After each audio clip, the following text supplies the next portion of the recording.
Tass and Baltimore. Line of residue of success in lots of ways, I guess. Just the fact the thing got pulled off after having been there for 9 days. It was all good. This guy did not make the visit out, but I'm visiting his fair city of Portland, Oregon this spring. He is Bizball Mari out on Twitter as well as at Forbes, where he covers the business of sports and has a special interest in Major League Baseball, but certainly was watching all of the histrionics in Houston over the weekend. Mari, first off, welcome in, man. How's life? Happy 17 to you, man. Well, thanks for having me, Nestor. Life's good. Thanks for asking. So this kind of Super Bowl, where everyone could have turned the game off at halftime after Gaga, it was 28-3. The president of the United States closed down his party. Marky Mark went home, figuring the chowder wasn't good. The backside of the Patriots winning a game like this and wearing the black cap for one more year as the bad guy probably helps the NFL in some peculiar way, right?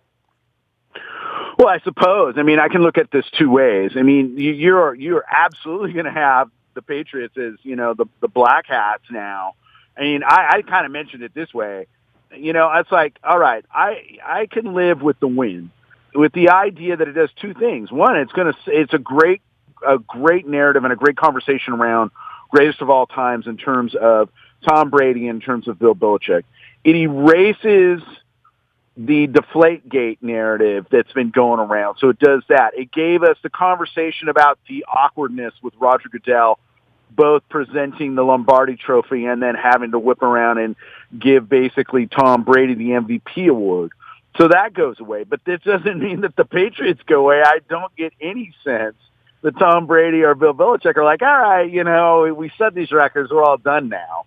But I said it today. I'm like, look, if they, at a certain point, realistically, Nestor, it does start to wear down on the league. It'll be bad for fandom. It'll start to be, oh, gosh, those guys again. They're there. Everybody wants to have parity in whatever your sport is.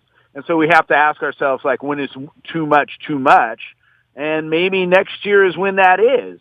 Now, I know that fans in New England are going to say otherwise, but I think it would start to be bad for the NFL if they continue this run. Much like we saw with the Yankees there for a while, but this is unprecedented, really. I mean, we're seeing something, Bill Belichick, when you pass Chuck Noll, you're really making a heck of a statement. And that means that they've gone on a heck of a run, and it's really been kind of the Patriots and everybody else for a while now. And I think that fans are probably going to get tired of it. And, those watching the game will eventually go, it's those guys again. And it may start to impact viewership when you start to get into the Super Bowl.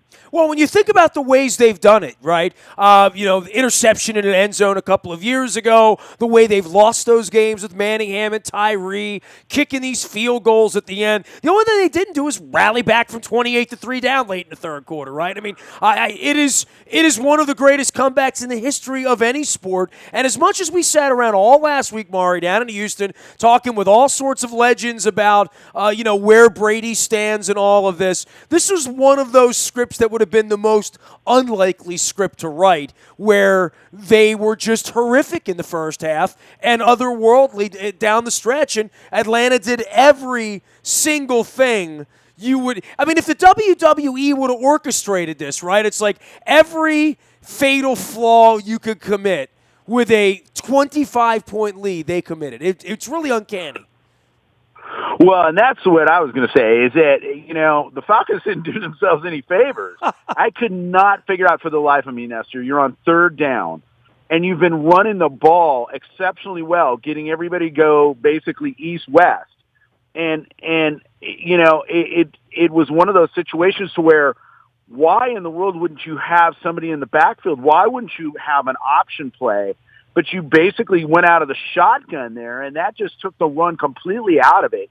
And what happened here is that you started to see, I thought, just deplorable play calling. And then we saw, and as is the case with many of these games, right, it is one of these catches that you really saw that I thought changed everything. And so Edelman's catch, to me, is one of the greatest catches I've ever. It looked like something out of a rugby scrum. to me. And that I thought was a real key. That was the key play for New England. That really altered things. Well, it would have been Julio Jones's catch, right? I mean, there were many, many moments in the game that were extraordinary unto themselves. I mean, the last drive in overtime, there was nothing really extraordinary about it. It was sort of like just finishing the book we already knew had been written when they made that 2-point play. Well, and that's exactly it. That's where I was going to go. So it's a 91-yard drive. And you just sat there and you went, they're going to do it. They're going to pull this off.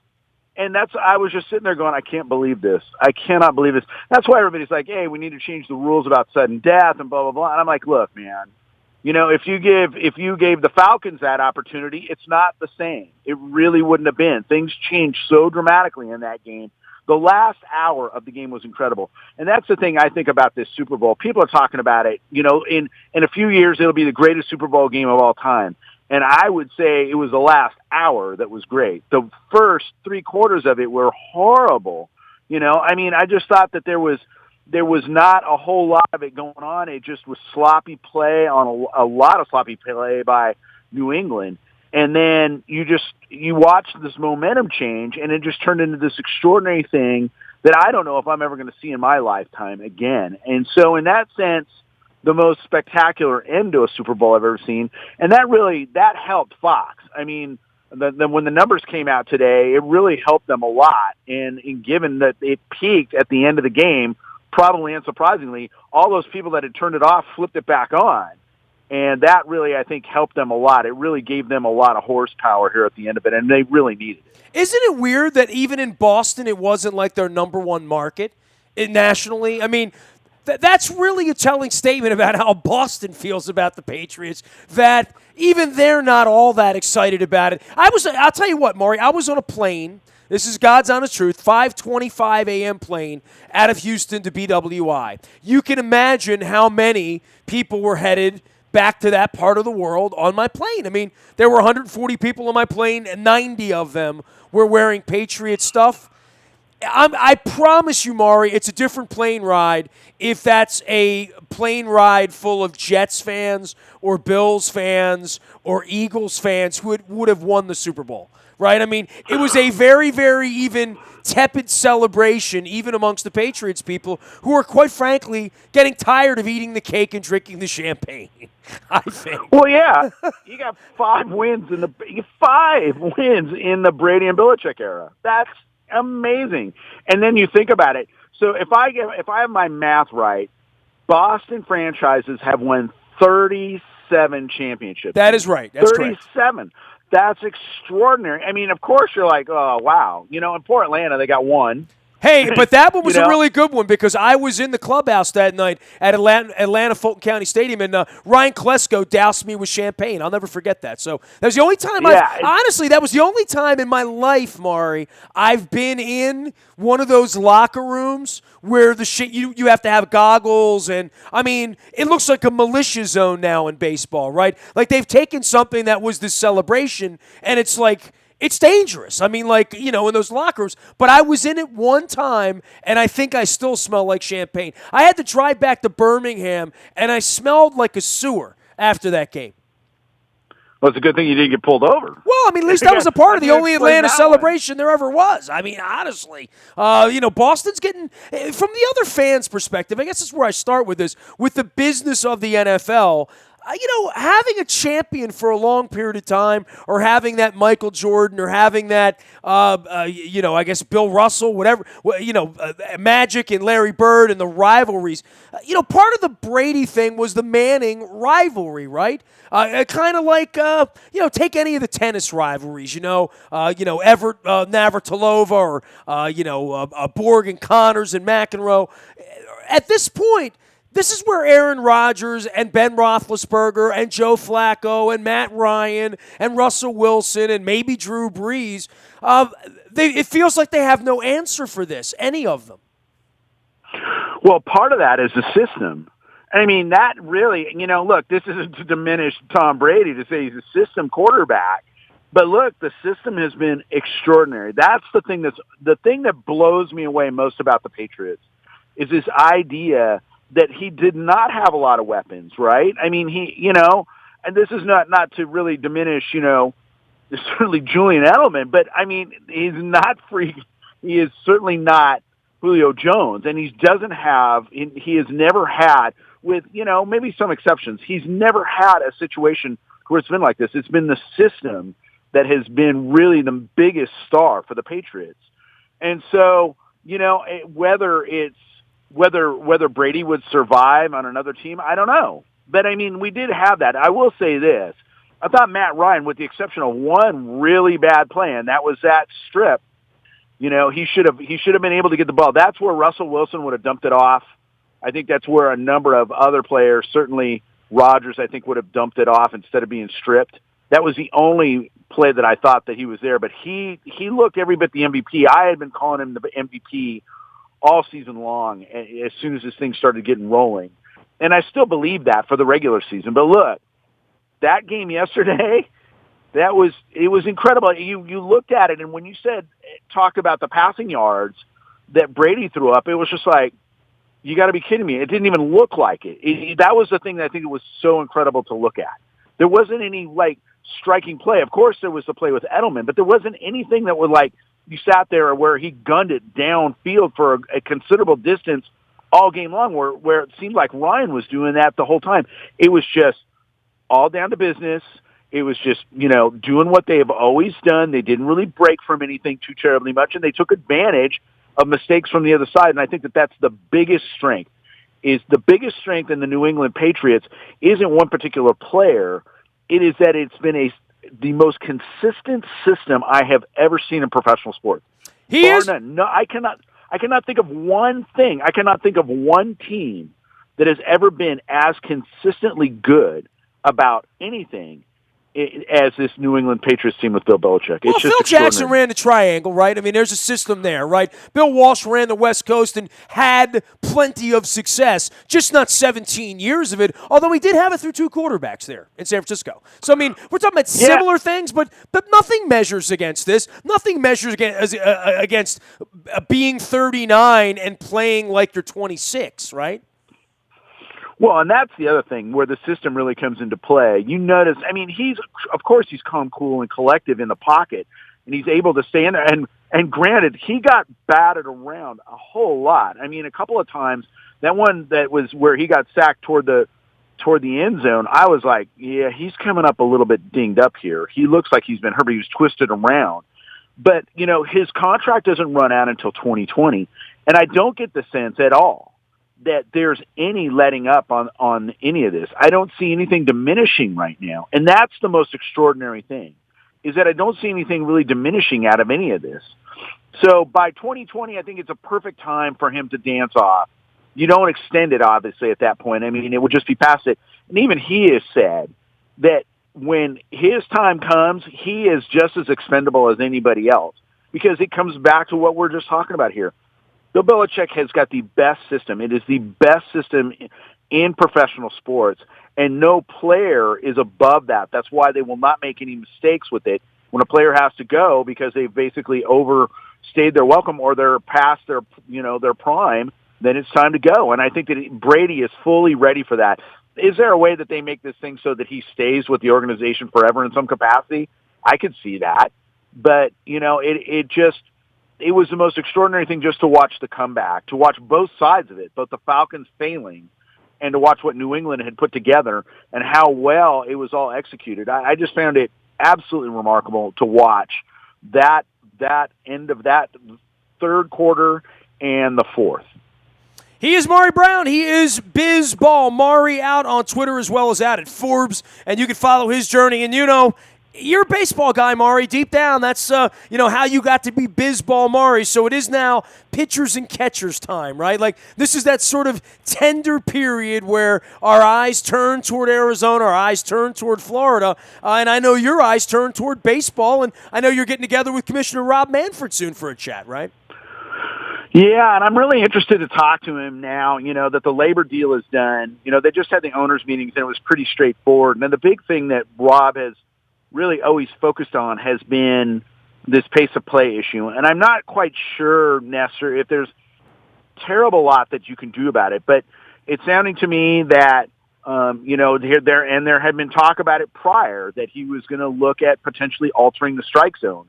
And the easiest one was going to be, issuing first base without having to throw 4 balls, basically, off the plate to get a guy on base. That's going to slow or speed things up a little bit, but that doesn't happen very often. The strike zone situation is a little bit different. But I get back to this, and this is the question that I want to ask Rob is, look, the pace of play really isn't that bad, basically from the start of the game until about the 5th or 6th inning, with your starter. It really is when you get into the bullpen and you get this situational flipping of, relievers to batters and how television factors in. If you're going to go to a commercial break every time, you're going to have, basically a lefty on lefty, and they're in there for one batter, and then you're pulling the guy, and you're going to go to a commercial break every time. Well, of course, that's where you're going to extend it.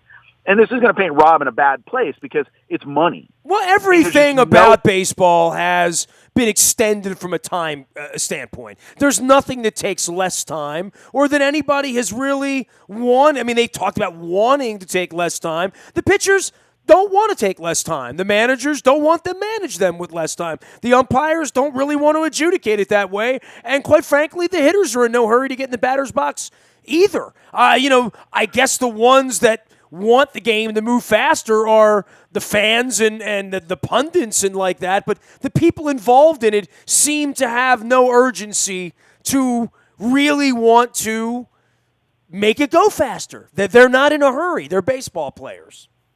No, and I mean, look, if that's to me is completely understandable because what you're really talking about is winning games, right? That's the most important thing. If the idea is for David Ortiz to basically slow down the pace of a pitcher and basically make him work differently psychologically or even physically, then you're going to do that. And he was very adamant about it during his time. He's like, you can find me all I want. My job is to hit baseballs. My job is to break the rhythm. And the pitchers are in the same position. They're trying to break the rhythm of the hitter. So when you get into all of that, and, of course, then you have managers who are, of course, switching personnel to try and give themselves an advantage in the wins and loss column, then, of course, it doesn't matter how long the game is. Well, do you ever really envision a real shot clock the way there is in football for a play or for basketball for a play? I mean, they could do that, and, if everybody agreed to that, good luck getting everybody to agree to it, and there would be the penalty of it's a ball. I mean, I get that, but that's certainly something that feels very foreign to baseball, right? To anything about baseball. Well, I have to tell you, it's a really interesting thing to watch a game when they use it, and you begin to forget about it. Of course, it's omnipresent when you first watch it, and it feels very odd. But once you quit looking at the clock and you just watch what's going on between the pitcher and the plate, things move pretty expeditiously, and it's great. Is that going to happen in the majors? I don't know, Nestor. I think it would be a major concession by the players, and I think that there's no real reason right now for Tony Clark and the players to want to do that. I think what Rob and the league will hope for, and whether it happens or not is really questionable, is whether these players that are groomed in that system, and that's what they're used to, whether they will take those habits that they create to having a quicker delivery to the plate with them to the majors. And my feeling on that is no, because what will happen is they may start that way, but then everybody shifts based upon where you're at. I mean, these guys aren't robots, for heaven's sakes. So, look, will it speed it up a little bit? I suppose. But ultimately, at the end of the day, I just don't know if there's a way, sans taking commercials out of the equation, how you're able to speed this up to any point that's measurable to the point of like, wow, now the guy that's sitting on the sideline that worries between a 3-hour and 5-minute game and a 2-hour and a 50-minute game is now suddenly not going to watch. I think that it's really the pace of play that needs to be consistent toward the end of games. I don't think that most people get upset with how the innings go when there's a starter in play and everything's moving fairly smooth. I think it really happens toward the end of the game, and that's where it stretches the most, and that's where I think the biggest pace problem is. It's not the length of the game. It's really the overall pace of the game itself. You have an exciting game that goes 3.5 hours, no one will care. If there's enough activity to keep yourself interested, and we've seen this in the postseason, people, of course we'll talk about it a little bit, but when it's Game 7 of the World Series going into extras, we don't really pay too much attention to the clock. We're more interested in the intrigue and the excitement of what's going on. In the regular season, that may be a little bit different, but as long as the games move forward and it's good play and it's exciting play, well, more of a good thing is a good thing in my mind. So I think that it really will boil down to how do you make good, compelling sports, and when that we're talking about baseball, how do you make that happen? But all the sports in Nestor are dealing with this. The NFL is talking about how they increase pace of play. It's suddenly become, we got to figure out ways to slice off, 2 or 3 seconds here or there to keep the fans interested, and I just think it's to the detriment of the game at a certain point. He is Bisbal Mari out on Twitter as well as at Forbes. You can follow his work. He is Mari Brown. This is where we're going to get away from baseball and football and get into sort of that awkward space where we mix sports and music, two of our loves. Mari, of course, plays guitar in the band Shoot the Thrill out in Portland, Oregon, doing some AC/DC covers. Look, man, I've watched a lot of halftime spectaculars in my day, whether it's McCartney or the Stones or Michael Jackson or Up With People, for crying out loud. The Gaga thing didn't do it for me, Maury, and a couple of things. First off, I like Lady Gaga. I met her last year at the Super Bowl. She was very kind to me. I thought her national anthem was the greatest national anthem I've ever heard before a Super Bowl. That was last year in San Francisco. I need music back, not theatrical, not dancing, not, a pyro, not drop from the ceiling and lip sync. And I need a band back, Maury. I need the Foo Fighters. I need a band to play the Super Bowl. That's what I'm. Where do you stand on this? Well, I look at it a couple of different ways. One, and this is interesting because it was talking about Michael Jackson earlier today and how groundbreaking that performance was, and it really broke the mold, and I don't think that we're ever going to see that again. But I was really torn. I have to be honest with you, Nestor. I was entertained, and look, let's look at it this all right, way. Fair enough.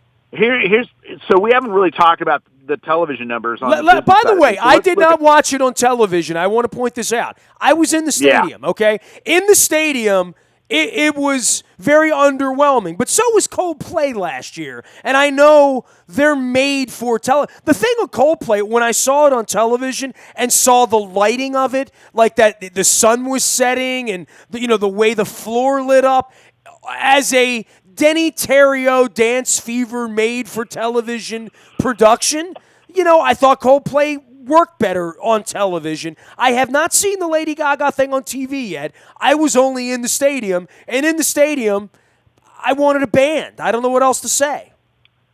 Well, yeah, and that's understandable. I mean, you would get that and get that feeling. But I would look at it this way, Nestor. So the average audience for the Super Bowl was 111.3 million on Fox, okay? It was less than what we had on last year on CBS and up about 3% from the last time Fox aired. There was 117.5 million plus that watched Lady Gaga. So 5 out of the last 6 Super Bowls, the halftime has drawn a bigger audience than the game. And that's really an impressive thing to think about. Now, granted, it's a half an hour window, and so that's where you really talk about it, where you're averaging the entire game over the entire time. Remember when, the lingerie girls were trying to do halftime, right? And Howard Stern was trying. Everybody was trying to Puppy Bowl. Remember that? I mean, everybody was doing a halftime. Don't watch the halftime show. Nobody programs against Lady Gaga, I guess, right?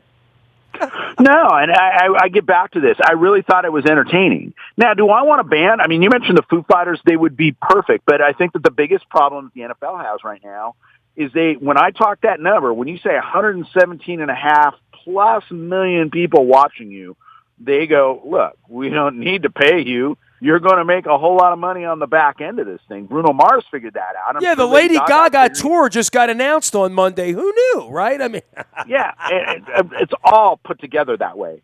So, does Dave Grohl need that? No. Does Metallica need that? No. Would it be great? Abso-freaking-lutely, it would be great. And so I keep waiting for it to happen. But you're balancing a bunch of things, right? You're like, how can we reach a new audience? We want to, of course, reach our target demographic, which is, the 18 to 49 market. where most of the large rock touring bands now are over that demographic. And that's a sad commentary on the state of music, but that's really where it's at. So it's like, sure, let the kids have Lady Gaga. Sure, let them have Bruno Mars. I don't have anything wrong with that. I think eventually they come back, and I think that you will see it because the Stones was incredible. U2 was incredible. Certainly Michael Jackson was.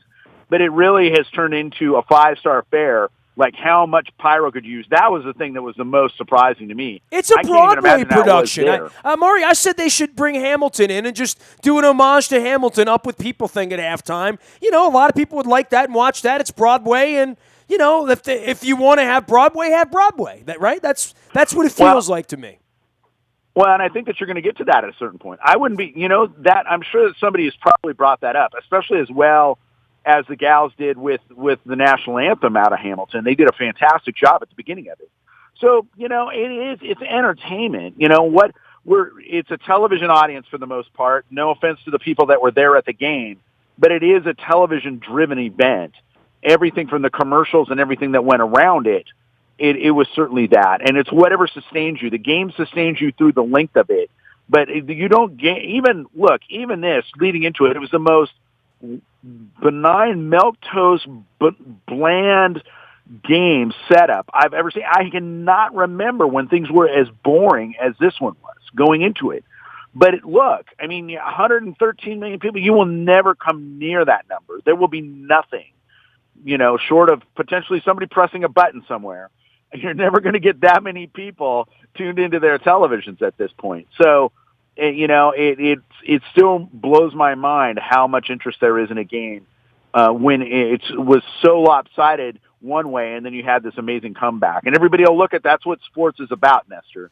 It's unpredictability that makes it so popular. Well, and that's the unpredictability of rock and roll, why we like rock and roll so much, right, Maury? Hey, man, I got a little AC/DC thing for you. So Saturday night, the entire downtown of Houston was like militarized in a way I've never seen before, right? There were more sniffing dogs, more men with machine guns and militia and helicopters circling and barricades set up all around the downtown complex. There literally was a perimeter wall. That's what the Super Bowl has become now. So, after 23 years of it, I decided to get back to my hotel room early on Saturday night, and like the Axis channel, the Cuban channel, had like a threefer. It was like Zeppelin Celebration Day, AC/DC Live at the River Plate, and some Leonard Skinner thing that I fell asleep for, including Saturday Night Live, and I still haven't watched. But the AC/DC at River Plate, I've never seen that. That's one of the most impressive, incredible displays of rock and roll energy I've ever seen, and I've seen them all, Maury. How could it be that it took me this long to see that? Well, it's the setting of it is the thing that that's part of it. And it just looks so doggone great with that whole setting that they had, and the crowd was electric. And it's really kind of seeing AC/DC right at the end. I won't say at its pinnacle. I got to see him with Bon Scott, and that was kind of otherworldly and kind of a different thing. But really, to see them with that much production in that kind of place, you're really not going to get a heck of a lot better. And since then, sadly, we've seen the wheels kind of fall off of it. But no, it's one of my top things to watch. There's certainly that. That show was 09. I Googled December 2nd, 4th, and 6th, 09 in Argentina. By the way, I saw the Stones in that stadium in 06. And it was electric. It was crazy, but there's something about Angus out on a riser and having 100,000 people basically moshing at the same time. It was. If you've never seen it, just for my audience, if you've never seen AC/DC live at the River Plate, you need to go check it out. Yeah, and those kind of audiences. There's some other ones that I've seen. I think some Iron Maiden shows in Rio in South America have been like on that level. Rush, certainly their Rush and Rio show was kind of like that. When the crowd sang YYZ and there are no words, that was pretty badass. I would agree with that. Well, and that's the thing that I love about music in itself. It is the one thing, and not to get all political, but it is the one thing that transcends your race, your creed, your gender, your political affiliation. It is the universal thing that always pulls people together, and that's why I've done it. I have to be really honest with you. As a distraction from all the noise that is going on right now around us in the political landscape, music, I did my show, and it was only, 1,400 people, whoop-de-doo. But, I mean, that was a great escape. It was a great time for me to do it, and that's why I continue to do it even as an old man. It just allows you to get away from it all, and it's great. It's cheaper than therapy. Shoot the Thrill is his band. He is Maury Brown. He is Bizball Maury, out on Twitter as well as at Forbes, and he's one of our favorite people to have on the program. Sorry I missed you down in Houston. We will convene. Beer will be involved. Rock and roll will be served. And, tie everyone down. I'm coming to Oregon for the first time in May. I've never been to the state of Oregon. I hear there's open spaces there from what I understand. Well, we'll roll out the red carpet for you, Nestor. We'll make sure that you have a good time. 7 brides from 7 brothers. That's all I think. Only Oregon. And the Ducks. Maury, it's great having you on. We'll check in again soon, bud. All right, Nestor, you take care of yourself. Keep rocking. He's in a rock and roll band doing AC/DC covers. He does the business of sports and baseball and football as well as anyone at Forbes. You can follow his journey at Bizball, Bizball, Bizball Maury. Right. On Twitter, as well as at Forbes as well. You can find me in the Buy a Toyota Audio Vault 24 hours a day from anywhere in the world on your mobile device by downloading the TuneIn Radio app. We do come in crystal clear from anywhere in the world. We are WNST.net, AM 1570, and WNST Towson, Baltimore, and we never stop talking Baltimore sports.